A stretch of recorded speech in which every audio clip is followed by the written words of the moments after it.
Hey, it's Bromley from Empire Barbell. Wanted to give a couple graphic design tips.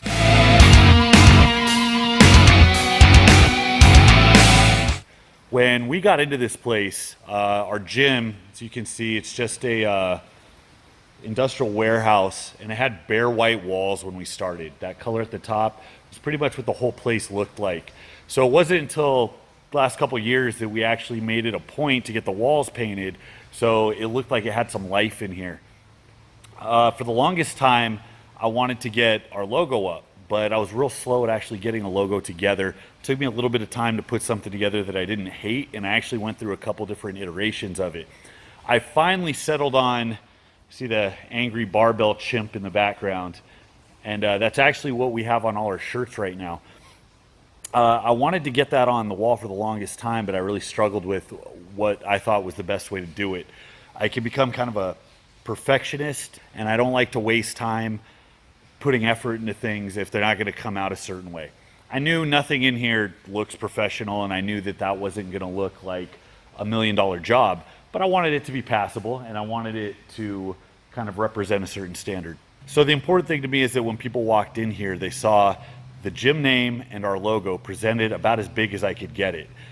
I had the idea, and actually I had the idea given to me to do everything from putting motivational quotes on the walls, which I thought was gay and kind of overdone, or to have a graffiti artist come in and do up the walls. So even now with the two-tone wall color that we have, it can be a little bit dry. It almost looks like a chalkboard color. I didn't want the place just to look like a redo of Metroflex. You know, I wanted it to kind of have its own flavor. So what I did is I got the logo done in a Photoshop type app. Rendered it. It's called GIMP. It's free. It's really cool. It takes a little while to get down, but it works extremely well. I use it for all my graphic design stuff.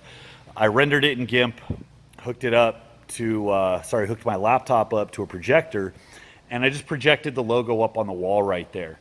Takes a little messing around with to get it level and to get it looking the way you want it. So I'll get a little closer. But as it stands right now, you know, the logo, it's about 8 feet tall, probably 5 or 6 feet wide. And because of the charcoal color on the background of the wall, it almost looks like chalk. You know, it has a very nice chalk texture to it. That was actually a happy accident. So what I did is, keeping the projector up, I just went over the outlines. And you can see where I went over it, you know, multiple times. It looks kind of streaky right here. And as I filled it in, it got darker and darker. If you get up real close, you can see that it's still really streaky. Now, that helps give the gorilla's face the texture, which I actually thought was kind of cool. And I actually like the chalk appeal to it. Now, if you wanted to eliminate that and have something a little cleaner, you know, notice the more you go over it with the paint pens, the better it looks. So I actually used this guy. This is pretty much entirely what I used. Sharpie paint pen. It's cool. They're cheap. This is 10 bucks. It didn't even take 2 to finish that logo right there. I'm not going to tell you it's a quick process. It's not. It took forever. It is easy cleanup. It's cheap. That's the way it worked for me. That right there probably took me, when all was said and done, 5 or 6 hours start to finish of just tracing, coloring in, going it over and over until it looked the way I wanted. Now I keep telling myself I'm going to go back over the lettering to make it pop, to make it look a little less streaky. I haven't gotten around to it yet. I'm probably not going to get around to it. So the next priority for me was to get the gym lettering up. I had our motto on, strength conquers. Yeah, I know that's not cliche at all. And I wanted to have our gym name up, honestly, purely for promotional videos. I mean, it always feels a little more personal when you walk in and you see that lettering displayed first thing when you walk in. It kind of hits you in the face.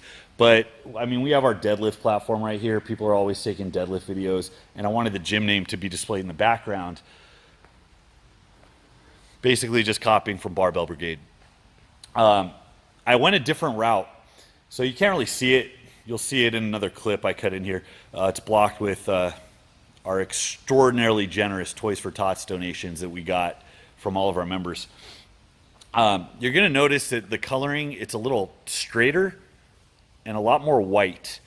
Now, the big difference is with the gorilla back there, I used an oil-based paint pen.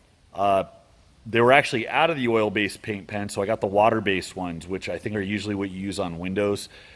It's more of a temporary display that comes off. I used it anyways, just kind of saying, fuck it, let's see what happens. And it actually came out a lot whiter and it went on a lot easier. So if I had to do this again, I'd probably use the water-based paint pens. It worked extremely well. This is the same deal from afar. From afar, notice the lettering is crisper and whiter on the lettering of the gym name, and the logo it's a little more dull. I just need to go over it a few more times. Maybe I will, maybe I won't. I don't know. But a tip when doing big lettering like that, get the outline with the projector, get the outline as crisp as you can, and then spend the rest of the time filling it in. You can go over it as many times as you want. You can actually use masking tape to kind of get those hard edges lined out, but you're going to have to eyeball it for any of the round or angled stuff, unless you want to spend all day putting tape up.